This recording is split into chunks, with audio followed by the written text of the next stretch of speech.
Hello everyone, welcome to Tasty Dish by Sethu Palaniyappan.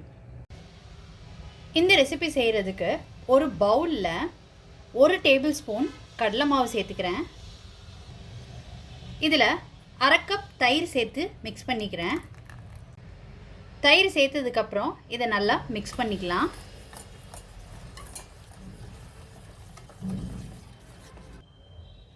அடுத்து இதில் chilli powder சேர்த்துக்கிறேன், தனியா பவுட்ரு சேர்த்துக்கிறேன், ஜீரா பவுட்ரு சேர்த்துக்கிறேன், மஞ்சள் தூள், கரம் மசாலா தூள், அடுத்து உப்பு சேர்த்துக்கிறேன். இதெல்லாம் சேர்த்ததுக்கப்புறம் மிதமாக சூடு பண்ண எண்ணெயை இதில் சேர்த்துக்கிறேங்க.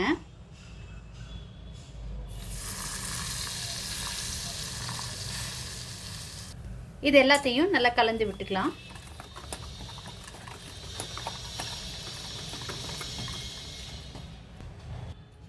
இதெல்லாம் நல்லா சேர்த்து மிக்ஸ் பண்ணதுக்கப்புறம் இதில் 1/4 கப்பு பால் சேர்த்துக்கிறேங்க. பால் சேர்த்து நல்லா மிக்ஸ் பண்ணிக்கலாம். மிக்ஸ் பண்ணிவிட்டு இது ஒரு பக்கம் இருக்கட்டுங்க. அடுத்து என்ன பண்ணலான்றதை பார்க்கலாம். இப்போ ஒரு பேனில் கொஞ்சம் எண்ணெய் சேர்த்துக்கிட்டு இருக்கேங்க. இதில் பட்டரும் சேர்த்துக்கிறேன். இதில் கொஞ்சம் ஜீரகம் சேர்த்துக்கிறேன். துருவி வச்சுருக்கிற இஞ்சி சேர்த்துக்கிறேன். விருப்பப்பட்டீங்கன்னா பச்சை மிளகா சேர்த்துக்கோங்க. சின்ன பசங்களுக்கு கொடுக்கறதா இருந்தால் அவாய்ட் பண்ணிக்கலாங்க. அடுத்து இதில் ஒரு 1/4 கேப்சிகம் சேர்த்துக்கிறேங்க.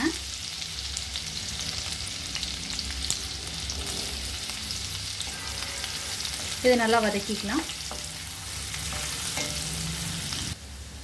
2 தக்காளி சேர்த்துக்கிறேங்க. சின்னமாக இருந்தால் 3 சேர்த்துக்கோங்க.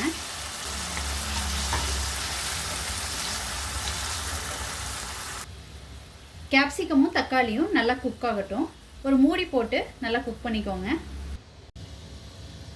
கேப்சிகமும் டொமேட்டோவும் நல்லா வெந்துருச்சுங்க. இப்போ இதில் கரைச்சி வச்சிருக்கிற மிக்சரை சேர்த்துக்கிறேன். சேர்த்துட்டு நல்லா கலந்து விட்டுக்கோங்க, கட்டி இல்லாமல்.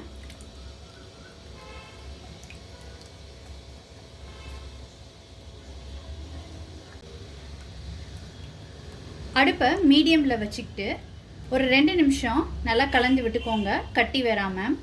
மசாலாவில் உள்ள பச்சை வாடையெல்லாம் போகட்டுங்க. நல்லா கலந்து விட்டுக்கிட்டாச்சு. நல்லா திக்காயிடுச்சு. இந்த ஸ்டேஜில் துருவி வச்சிருக்கிற பன்னீரை சேர்த்துக்கிறேங்க.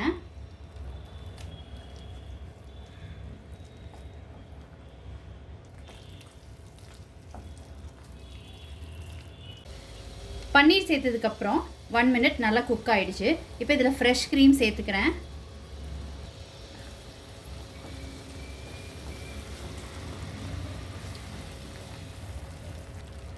ஃபைனலாக இதில் கசூரி மெத்தி லீவ் சேர்த்துக்கிறேன். இதை நல்லா கலந்து விட்டுக்கலாங்க. அவ்வளோதாங்க, இறக்கிடலாம். ரொம்ப சூப்பராக பன்னீர் கிரேவி வந்து ரெடி ஆகிடுச்சுங்க. இறக்கிடலாம். இப்போ பன்னீர் புர்ஜி வந்து ரொம்ப சூப்பராக ரெடி ஆகிடுச்சுங்க. இது வந்து சப்பாத்தி, பூரி அதுக்கெல்லாம் ரொம்ப சூப்பராக இருக்குங்க. நீங்கள் இந்த ரெசிபி கண்டிப்பாக ட்ரை பண்ணி பாருங்கள். ட்ரை பண்ணிவிட்டு உங்களோட கமெண்ட்ஸை சொல்லுங்கள். உங்களுக்கு இந்த ரெசிபி பிடிச்சிருந்துச்சுன்னா லைக் அண்ட் ஷேர் பண்ணுங்கள். உங்கள் ஃபேமிலி அண்ட் ஃப்ரெண்ட்ஸ்க்கு tasty dish by Sethu Palaniappan சேனலை சப்ஸ்கிரைப் பண்ணுங்கள். நோட்டிஃபிகேஷன் பெல்லை கிளிக் பண்ணுங்கள் for more videos. Thanks for வாட்சிங்.